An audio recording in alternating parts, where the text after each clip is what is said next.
Olá, seja muito bem-vindo. Eu sou o Anderson Silva, fundador do Centro Educacional 7 de Setembro, que hoje é a maior plataforma de cursos gratuitos do Brasil. Aqui você encontrará educação acessível com a melhor qualidade de áudio e vídeo do mercado. Parabéns, você já está inscrito no curso. É muito importante que você permaneça no grupo. Não saia dele. A nossa certificação é completa e reconhecida em todo o território nacional. Quando você solicita o certificado, automaticamente você já adquiriu também o seu e-book completo com todo o conteúdo do curso, que estará disponível para download lá na nossa plataforma, que é exclusiva.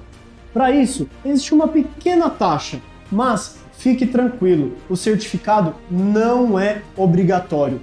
Todas as aulas são 100% gratuitas. Depois, dá uma conferida lá na imagem do grupo, pois lá temos todos os prazos. Não sabemos quando haverá uma nova turma desse curso. Então, aproveite a oportunidade.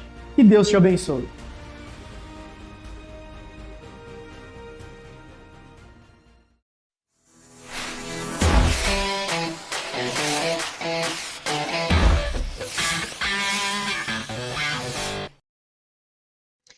Oi pessoal, tudo bem? Meu nome é Letícia, eu sou bióloga e eu tenho experiência como professora universitária com as disciplinas básicas da formação dos profissionais em saúde e eu tô aqui com vocês para a gente falar sobre hematologia. Então a gente vai ter algumas aulas para a gente desvendar essa parte do conhecimento da área da saúde, da área de ciências biológicas, que é muito interessante. Então vamos lá. Nessa primeira aula, o que a gente vai ver? A gente vai ver o histórico da hematologia, né, dessa ciência, e algumas características gerais embutidas nessa área do conhecimento. Então vamos lá. Hematologia, então, é o ramo da ciência que vai estudar o sangue e seus órgãos hematopoéticos. O que seria isso? Seria, então, os órgãos responsáveis pela formação de todos os elementos do sangue. Como vocês podem acompanhar aí na imagem, a gente tem, né, os elementos do nosso sangue. Glóbulo branco, glóbulo vermelho, as plaquetas, né? Então é interessante que a gente saiba de quem que a gente está falando dentro dessa ciência.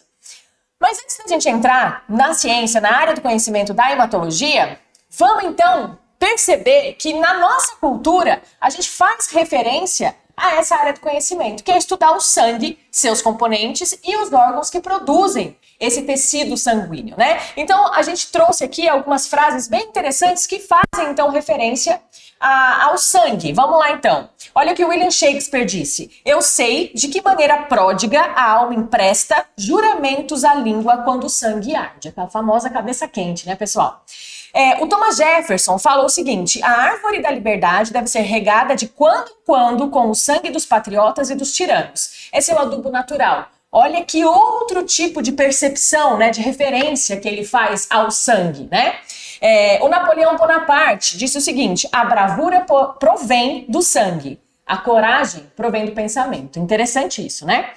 E o que o Schopenhauer falou? Não devemos mostrar a nossa cólera ou o nosso ódio senão por meio dos atos. Os animais de sangue frio são os únicos que têm veneno. Será que isso é verdade? Isso é muito interessante a gente ver. Sangue frio, né? Eles têm veneno. Será que todos esses animais têm? Então são referências muito interessantes que podem então estar mais próximo da realidade ou não, mas que fazem a gente refletir a respeito. O Boccaccio disse o seguinte: as ligações de amizade são mais fortes que as do sangue da família, né? Então, assim, essas relações de parentesco são representadas, né, pelo sangue. Ah, é sangue do meu sangue, não é mesmo? E o Bob Marley, o que ele disse? Quando eu lembro do estalar do chicote, meu sangue corre gelado. Lembro do navio de escravos quando brutalizavam a minha alma. Uma referência ao sangue que, sabidamente, né, aves e mamíferos, né, a gente que é endotérmico, junto com as aves, o sangue é quente, 36 graus. A gente vai ver aqui alguns dados sobre isso. Mas ele estava falando que nesse sofrimento, né, o sangue dele corria gelado. Interessante a gente pensar a respeito disso, né? O que o Marquês de Sade disse? Quando o ateísmo, quiser mártires, que o diga, o meu sangue está pronto. né? Bastante intenso isso também. E o Mao Tse Tung disse o seguinte: a política é uma guerra sem derramamento de sangue e a guerra uma política com derramamento de sangue. Então é muito interessante a gente pensar que o sangue é referência para diversos atores da nossa cultura, né, da nossa política, da nossa música, né, das artes como um todo. Então tudo isso é para a gente fazer essa contextualização da importância dessa ciência que estuda o sangue, seus componentes e os órgãos que os produzem, né, esses componentes. Então vamos fazer uma retrospectiva histórica, né? Vamos fazer essa abordagem retrospectiva sobre o estudo da hematologia, porque afinal de contas a hematologia ela é muito interessante, né? A gente sabe hoje com as ferramentas da ciência a importância dela, mas como que isso começou, né? Será que é tão óbvio assim? Então vamos ver como é que foi a história da hematologia. Bom, 3.000 a 1.000 anos antes de Cristo, né? Então a gente tem algumas inscrições cuneiformes que possivelmente tem um significado ali do sangue, né? Faz referência ao sangue, né? Nesses escritos aí de 3.000 anos antes de Cristo. É claro que a gente não pode afirmar com certeza, porque a tradução hoje em dia desses escritos ela é bastante complexa. Bom, no Paleolítico, né, que foi o período aí de 2,5 milhões de anos a 12 mil anos, né, a gente tem numa caverna, lá onde é atualmente a Espanha, em Altamira, a gente tem um desenho de um mamute que sangrava até morrer. Então é a primeira noção de que o sangue é vida, né? Dessa relação de sangue e vida. Isso é muito interessante. Então essas imagens, né, essas pinturas rupestres estão registradas lá. Na Grécia Antiga, nos antigos hebreus e judeus, o sangue já tinha essa concepção de o princípio vital, que é a alma, né? Segundo essa cultura. E lá, eles, né, nesse momento, né, nesse contexto histórico, era proibido beber o sangue. Né? A gente vai ver isso que vai aparecer na história em alguns momentos, a gente vai conversar sobre isso já já. Na Grécia Antiga, eles entendiam o sangue como um antídoto para os moribundos, para quem estava doente, né? No Egito, eles achavam, olha que interessante, lá no Egito eles achavam que o sangue tinha a ver com, né, tinha uma relação com os alimentos, então era mais ou menos a ideia de que o que a gente comia, né, era no estômago, junto com o coração, era transformado no sangue, né, e que tinha ajuda então de outros órgãos ali também, mas era uma concepção meio que de que estava tudo junto ali provendo esse sangue, bem interessante. E eles já lá no Egito Antigo, eles já faziam banhos terapêuticos com o sangue. Interessante, né? Quando a gente vai avançando nessa linha, né, histórica, nesse retrospecto histórico, a gente chega na Roma Antiga e tem um episódio bem interessante. Na Roma Antiga tinha os gladiadores, né, que faziam aqueles eventos, né, com as lutas, já retratado em vários filmes, como vocês podem lembrar. E esses gladiadores eram homens muito fortes, né, saudáveis, que eram colocados ali, né, à força para degladiar, né, para combater com outros gladiadores ou com até mesmo outros animais. Eles eles simbolizavam força, vitalidade, saúde, e aí o que acontecia? Tinha um médico bastante renomado na época, que era o Galeno, e o Galeno ele era requisitado para pegar um pouquinho de sangue desses gladiadores para dar para os nobres. Então os nobres tomavam esse sangue na intenção de ficar saudável, de ficar forte, de ter essa vitalidade dos gladiadores. Interessante, né? Quando a gente vai lá para 460, 375 anos antes de Cristo, a gente tem a referência de Hipócrates, né, da teoria humoral, né? Então 4 humores ali, e eles já faziam a técnica da sangria, né, como purgativo, né, que é para fazer aquele detox, né, que hoje a gente usa esse termo, mas era mesmo para purificar, né, através da sangria, né, para prover saúde para as pessoas. Aí em 310 a 250 anos de Cristo, o Erasistratus, né, ele já tinha também o entendimento de que o sangue tinha a ver com a alma, né? Então já tinha esse entendimento de sangue e vitalidade. 43 a.C., né, no ano 43 a.C., o sangue era tido como rejuvenescedor, né? Mas isso já tinha uma ideia lá, né, nos banhos terapêuticos do Egito, né? E quando a gente chega, né, no período depois de Cristo, né, no cristianismo, a gente tem referências super fortes ao sangue, né? O corpo e o sangue de Cristo, né, que conta aí, que remonta à história. Bom, aí a gente vai avançando e a gente chega, né, em 1590 com Jansen, né, um naturalista, né, que estava ali como meio que professor Pardal, fazendo alguns instrumentos, né, para poder entender melhor o entorno dele mesmo, né? E ele criou, então, o primeiro microscópio rudimentar. 1590, olha quanto tempo faz, né? 1612, Galileu Galilei, que todo mundo conhece, né? Fez o primeiro microscópio também ainda rudimentar para o rei da Polônia. E aí, nesse meio tempo, em 1628, olha que interessante, aí já entra o William Harvey, que é tido como o pai da fisiologia, né? Porque ele descreveu a circulação sanguínea, né? Que foi um passo super importante para a gente entender o corpo humano, que estava tentando ser entendido desde muito tempo. Só que, né, as ferramentas ainda não eram as mais apropriadas para ter esse entendimento integral, né?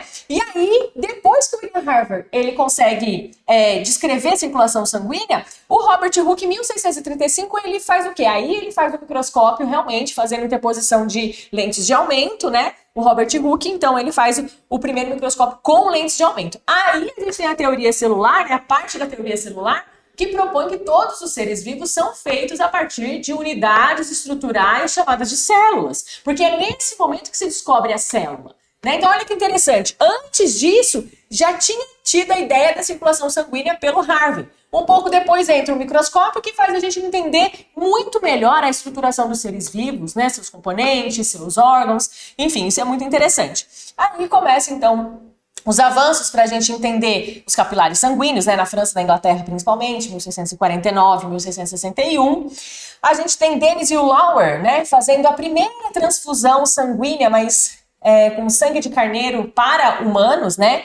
E isso foi proibido por lei durante os próximos 150 anos, o que paralisou os avanços que poderiam acontecer, né? Mas isso é parte da história, né? E aí, em 15 de junho, né, a gente tem a primeira transfusão de sangue no ser humano, né, documentada ali pelo médico do rei Luís XV, né, a partir do sangue de um animal. Então aí a gente tem o registro disso na história.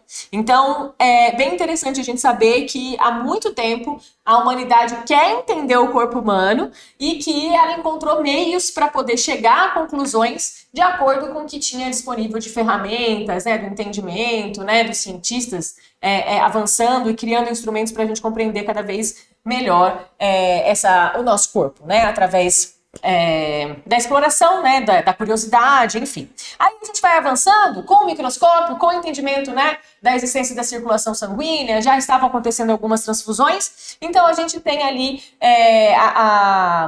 os glóbulos vermelhos, né, sendo descritos pela primeira vez, em 1678. Aí, já mais tarde, a gente tem a descoberta dos leucócitos, né, a descrição mesmo dessas células, né, desses glóbulos brancos, alguns fatores de coagulação também. Mais adiante, a gente tem, né, na publicação de um livro, em 1824, a gente tem já alguns conceitos aí de hematologia estabelecidos, como, por exemplo, a morte por hemorragia pode ser evitada por transfusão de sangue, que é uma premissa válida, né? E a gente sabe que isso acontece. Para transfusão no homem, apenas sangue de humano é adequado, porque eles faziam um monte de tentativa e erro. E muita gente morria nessa história. E eles tinham que entender o que estava causando aquela incompatibilidade que levava a óbito, né? Então, em 1824, ele já tinha essa conclusão. O sangue pode passar por uma seringa sem perder as suas propriedades e o sangue venoso é tão adequado quanto o sangue arterial. Então, essas conclusões já foram descobertas, né? De 1824, né, com as ferramentas ainda bastante rudimentares para entender isso, correto? Bom, e aí a gente tem, né, microscópio, a descrição das células, a gente tem um aprofundamento, né, a gente vê então leucócitos sendo observados, né, por alguns cientistas, depois a gente tem o entendimento de que a gente precisa de uma medicação para tratar a anemia, mas que tinha um outro nome na época, então eles já conseguiam fazer o quê? Manobras para resolver problemas do tecido sanguíneo. Então já tinha um entendimento e já tinha um entendimento do problema. E já foi proposto, então, aí a primeira solução para isso, né? Que foi conhecida como a pílula de Blaud. Em 1832, a gente tem o Hodgkins, né? Que inclusive tem o nome, né, de uma neoplasia, o aumento dos gânglios linfáticos, né, alguns pacientes, né, que deu um nome, inclusive essa descoberta deu um nome a essa doença. Então a gente começa a avançar cada vez mais. E aí Virchow, né, em 1838, ele estipula a teoria celular, que nada mais é do que uma célula dá origem a outra. Uma célula só vai surgir, uma célula só vai existir se existir uma outra que vai dar origem a ela, né? Então, uma célula só surge de uma outra célula, tá certo? Tudo bem? Então, esse é o histórico, né, da hematologia, né? Então, a gente vê que há muitos anos, milhares de anos, a gente vê o homem tentando entender o corpo humano e, obviamente, o que chama muita atenção é essa tentativa de entender a importância, a composição, né, do sangue.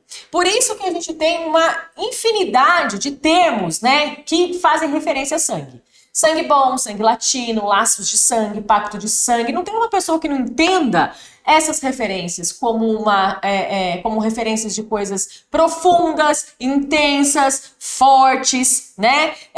Dê-me o sangue, é trabalhar duro, né? Trabalhar muito, né? Sangrar até morrer, a gente tem essa noção, né? Beber o sangue de Cristo, a mulher sangra, sangue do meu sangue, que tem a ver com identidade, tem a ver com ancestralidade, né? Doar sangue é doar vida, todo mundo sabe. Tava com sangue quente, por isso que eu fiz isso. O sangue é justificativa, né, para muitos comportamentos. Sugar o sangue é alimento de vampiros, né? Então, na literatura ficcional, a gente tem a referência de que o sangue é alimento dos vampiros que são eternos. Então, olha só, quem tem vida eterna, né? Não tô falando aí o que os vampiros são, nada disso. Só estou fazendo referência que na literatura de ficção, os vampiros, eles são eternos e eles se alimentam do quê? Eles duram para sempre. Qual que é o alimento deles? Para durar para sempre? Sangue. Então isso é muito interessante, né? Isso tudo só confirma a importância desse tecido sanguíneo, a importância dessa área da ciência que estuda o sangue, né? E por isso que a gente está nessa aula hoje que fala sobre a importância, né? Que fala sobre a hematologia básica. Bom, então a hematologia, como a gente já viu, o ramo da ciência que vai estudar o sangue, seus componentes e os órgãos que produzem esses componentes, vem dos radicais gregos, né? A palavra vem haima, que é haimatos, que é sangue, e logos, que é estudo, né? Um tratado, um discurso. Então, a hematologia é um ramo da biologia, é um ramo da ciência, que tem uma especialidade clínica também, né? Aplicada à área da saúde no geral, que vai estudar o sangue dos demais animais com sistema circulatório fechado, né? Então a gente tem essa definição para a biologia, que é mais focada nos seres vivos como um todo, principalmente naqueles que têm sistema circulatório fechado.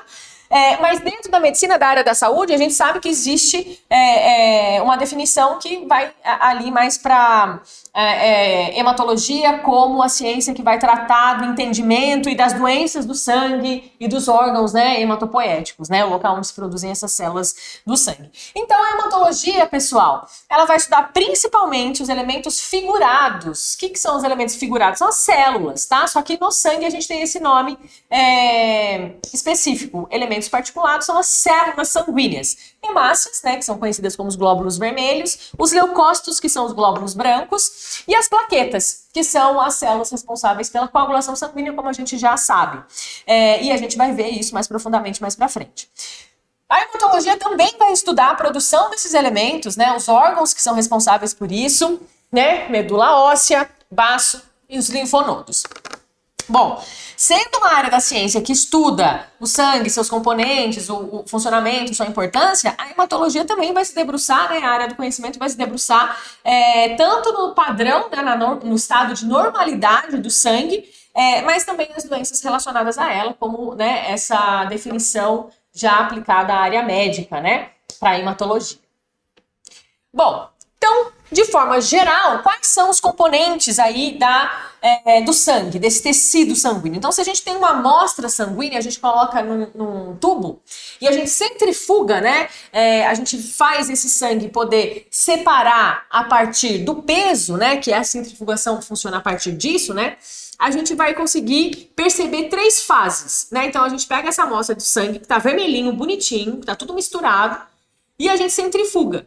Né? A gente submete essa amostra a centenas de rotações por minuto. O que vai acontecer é que a gente vai decantar a partir do peso, né? Quem for mais pesado vai ficar concentrado embaixo, né? Porque vai pesar, vai para baixo, e os mais leves vão ficando em cima. Então a gente vai ter aqui, a gente vai ter o plasma sanguíneo, a gente vai ter os glóbulos brancos, né? Como um sobrenadante aqui, que fica sobre uma concentração de glóbulos vermelhos, tá certo? Então a gente tem três etapas, três fases que esse sangue mostra pra gente pós-centrifugação. O plasma sanguíneo, que é essa parte amarela, né, um pouco translúcida, depois a gente tem o sobrenadante de glóbulos brancos, e a parte de baixo, mais pesada, é o concentrado de glóbulos vermelhos, que são as hemácias, os eritrócitos, né, como a gente conhece, certo? Então a gente vai ter, dentro desse aglomerado de células que aparecem tanto ali, né, nos glóbulos brancos ali e nos glóbulos vermelhos, a gente vai ter um conjunto ali de células bem interessantes. Por isso que a hematologia é tão interessante, porque a gente tem uma diversidade de células, cada uma com a sua função, né, e tangendo aí várias funções para o nosso corpo. Então a gente vai ter o grande protagonista em quantidade, que é o eritrócito, que é o glóbulo vermelho, chamado de eritrócito, que é a mesma coisa que glóbulo vermelho, que é a mesma coisa que eritrócito, tá certo? Então são três nomes para designar a célula, né, que tem esse formato aqui bem peculiar, né, esférico, né, com uma depressão embaixo, né, que é a hemácia. Depois a gente tem os leucócitos, né? E a gente tem leucócito do tipo neutrófilo, leucócito do tipo basófilo, leucócito do tipo eosinófilo. A gente tem ainda os linfócitos, os monócitos e, por fim, as plaquetas. Tá certo? Então a gente tem aqui 7 tipos de células sanguíneas que constituem, então, os elementos figurados do sangue, ok? Mas, né, sabendo agora que a gente tem o sangue, que dentro desse sangue a gente tem células, a gente tem um plasma, vamos ver então como que ele é produzido. Para a gente entender melhor esse tecido sanguíneo, né, a gente conheceu as células, agora a gente vai ver onde que ele é produzido. Pois bem, ele é produzido, pessoal, na medula óssea, né? Então a gente tem os ossos, né, alguns ossos especificamente que fazem essa produção. Dentro desse osso, a gente tem esse canal medular aqui, que é responsável, então, por manter uma série de células tronco, células mesenquimais, células totipotentes, né, que são células que ainda não estão diferenciadas, não têm uma função específica, mas podem se diferenciar. E é nesse estágio que essas células tronco, pluripotentes, totipotentes, células mesenquimais, elas vão então começar a receber estímulos metabólicos para se diferenciar nas células sanguíneas. Então, o protótipo das células sanguíneas, logo, o protótipo desse tecido sanguíneo está sob a responsabilidade, né? A produção desse tecido está sob a responsabilidade da medula, tá certo? Então, ali, a partir de uma célula tronco, uma célula indiferenciada, que a gente vai ter a diferenciação para plaquetas, para eosinófilos, para células linfóides, né? Então, para as hemácias. Então, é aqui que a gente vai ter essa produção do tecido sanguíneo. Então, quem faz isso é a medula óssea vermelha,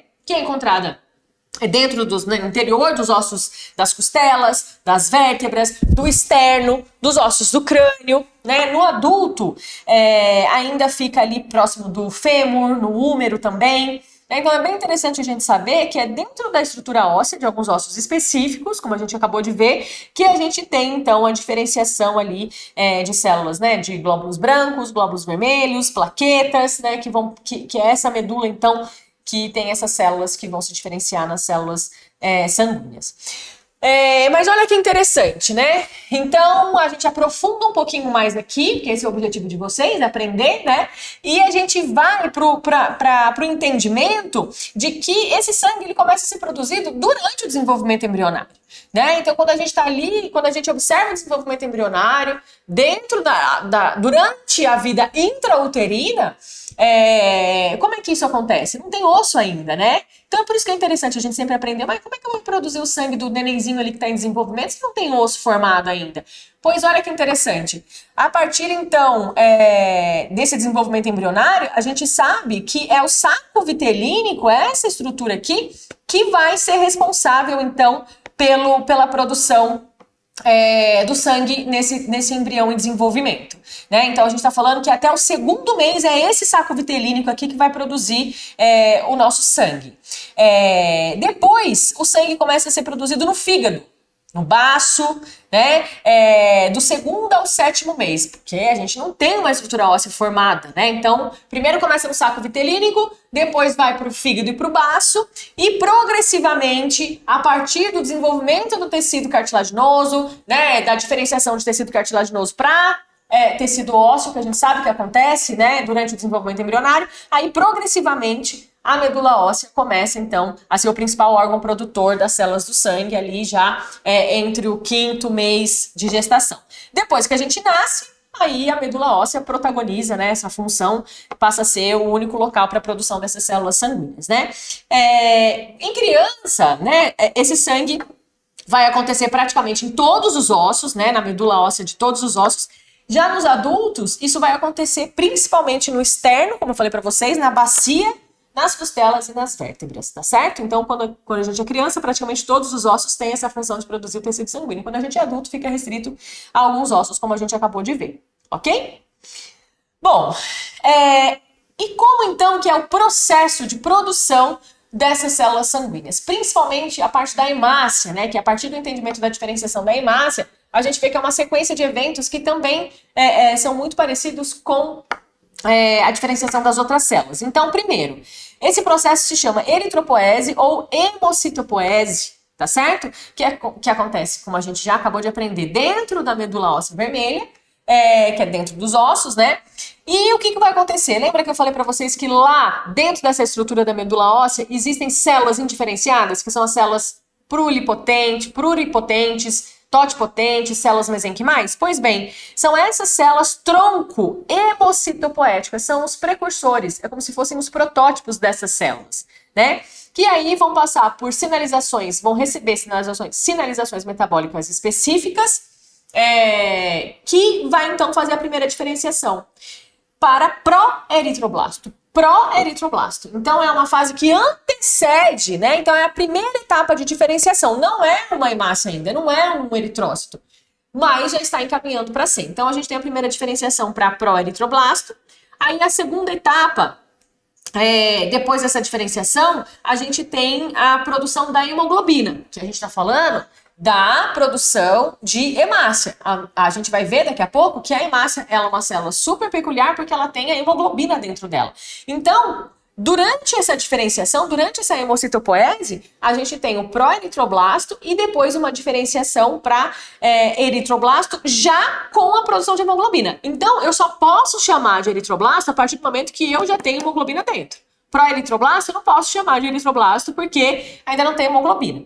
Uma vez que a hemoglobina se formou ali, né, e aquela célula já amadureceu, já produziu as proteínas necessárias, o núcleo é expulso. Então não é que a hemácia, ela nunca teve núcleo. Ela teve um núcleo que foi muito útil para produzir hemoglobina, para fazer toda a parte do ciclo celular, mas a partir do momento que a hemoglobina é formada, o núcleo é expulso, né? E forma um reticulócito que vai ficar também compondo ali o tecido sanguíneo. Esse eritrócito maduro, então, o eritrócito maduro significa já tenho a hemoglobina e o núcleo já saiu, já foi expulso. Então eu tenho um eritrócito maduro que sai da medula e vai ganhar a circulação sanguínea. Como a gente vê aqui na imagem, então a gente tem o núcleo, né, de uma célula hemocitopoética aqui, depois a gente tem a expulsão desse núcleo, a eliminação desse núcleo, né?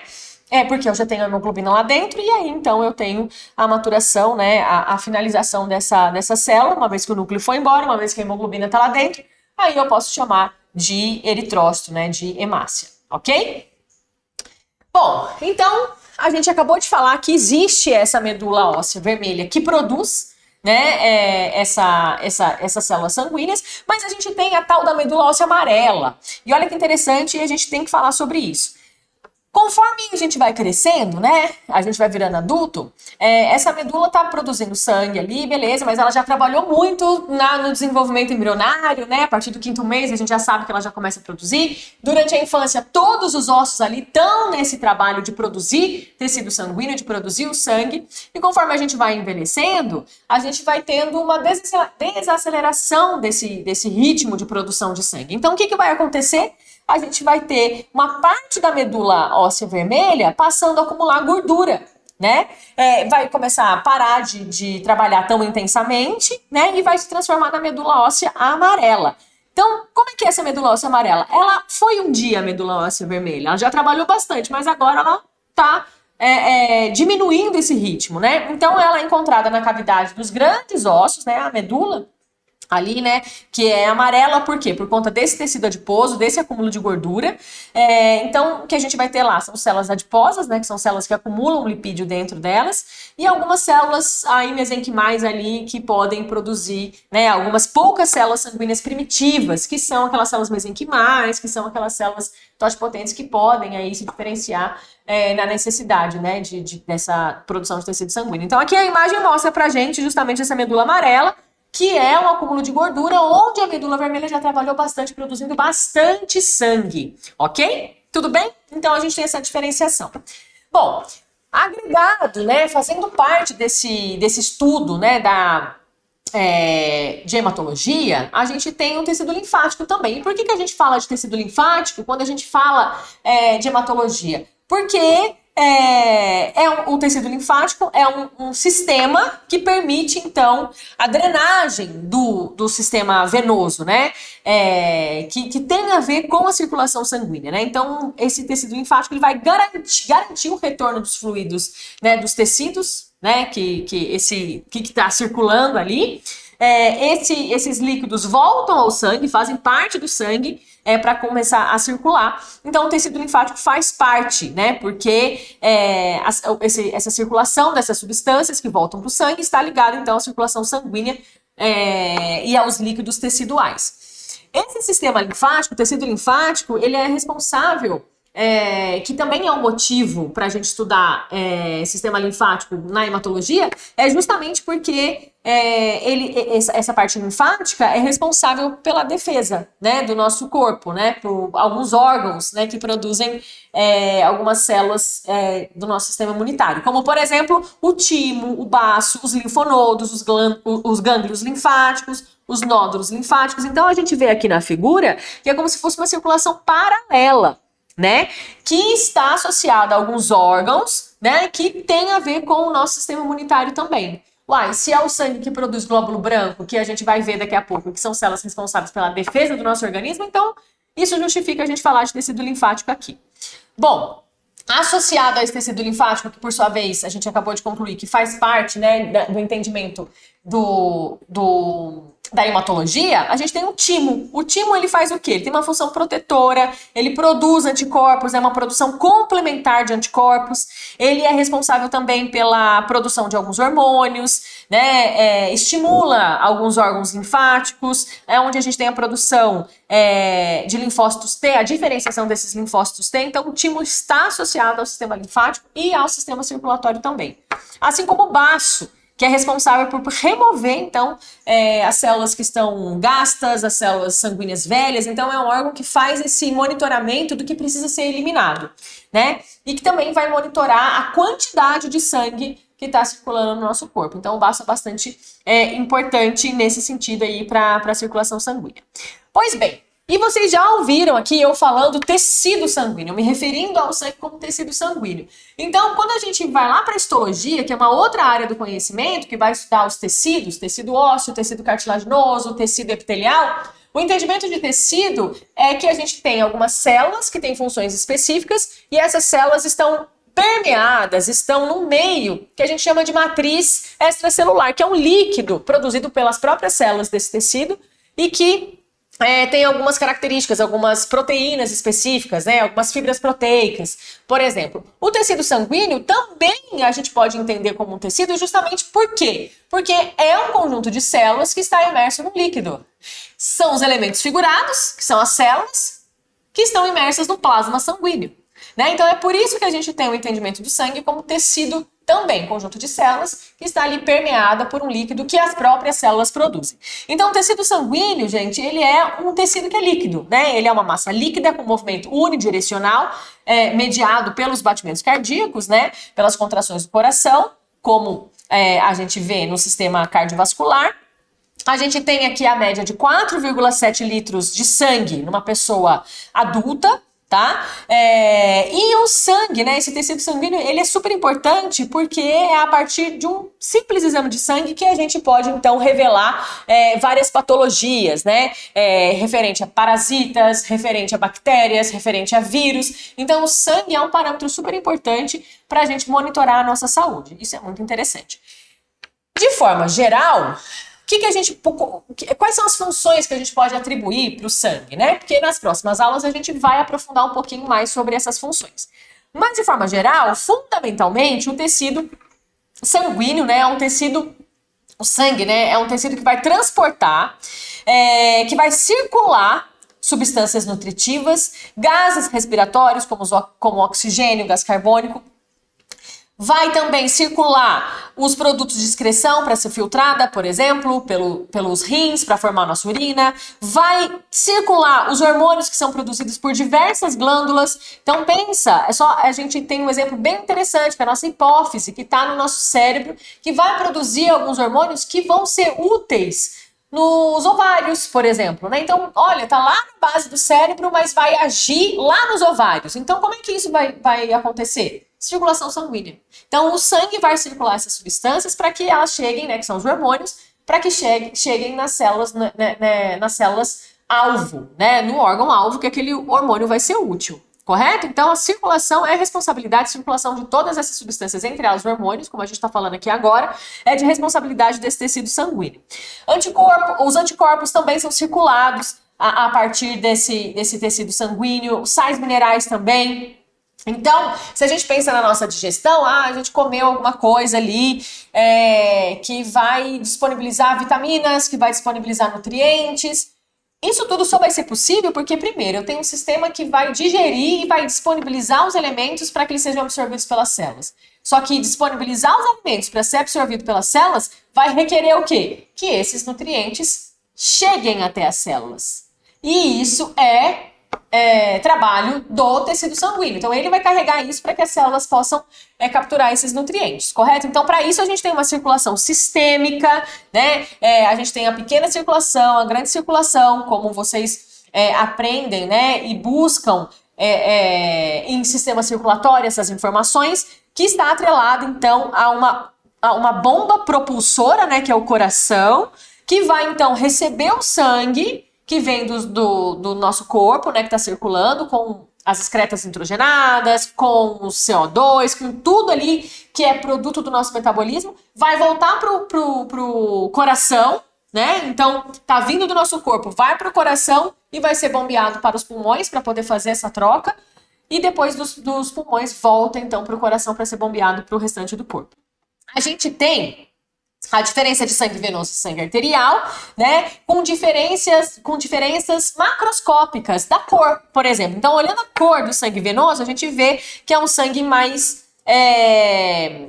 opaco, né, um vermelho mais escuro, né, ele é pobre em oxigênio, ele é rico em CO2, para fins didáticos, o sangue venoso é representado com a cor azul. Já o sangue arterial, né, então venoso está nas veias e o sangue arterial está nas artérias, ele vai ser um pouco diferente, ele vai ter um vermelho brilhante, né, ele vai ter um vermelho vivo, ele vai ser rico em oxigênio, vai ser pobre em CO2 e ele é didaticamente representado com a cor vermelha. Então a gente tem essa diferença. Existe um único caminho, né? O sangue venoso se transforma em sangue arterial, o sangue arterial se transforma em sangue venoso. Para isso que a gente tem um entendimento da hematose celular, da respiração celular, enfim, que são áreas de conhecimento que estão atreladas à hematologia, por isso que a hematologia é tão interessante, né? Em que a gente aprende esses conceitos. Bom, Sob o ponto de vista das características gerais, a gente vai ter, então, a partir de uma gota de sangue, que a gente esparrama uma gota de sangue numa lâmina histológica, né, uma lâmina de microscopia, a gente vai conseguir fazer um procedimento, e a gente vai ter uma aula para falar sobre isso, né, sobre essa técnica de extensão sanguínea, que é bem interessante, que a partir dela a gente tem um diagnóstico de algumas alterações hematológicas. Quando a gente coloca essa gota nessa lâmina, a gente espalha essa gota sobre essa lâmina, a gente vai formar uma fina película, que a gente chama de esfregaço, e a gente vai ter uma cor ligeiramente amarelada. Então, quando a gente coloca uma gota e a gente passa, né, faz essa gota deslizar sobre essa superfície da lâmina, a gente vê que a gente fica com uma coloração meio amarelada, né? Então, isso é bem interessante. Então, a gente vai entender nas próximas aulas por que isso acontece, a gente vai entender nas próximas aulas as características dessas células sanguíneas de fato, para que a gente possa aprofundar, então, no conhecimento da hematologia, correto?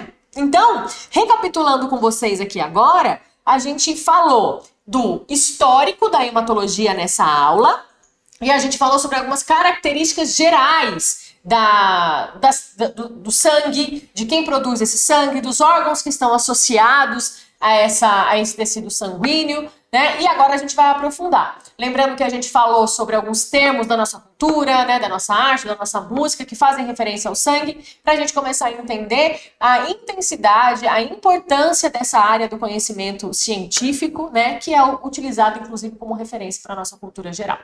Então, na próxima aula, a gente vai começar esse aprofundamento e eu vejo vocês daqui a pouco.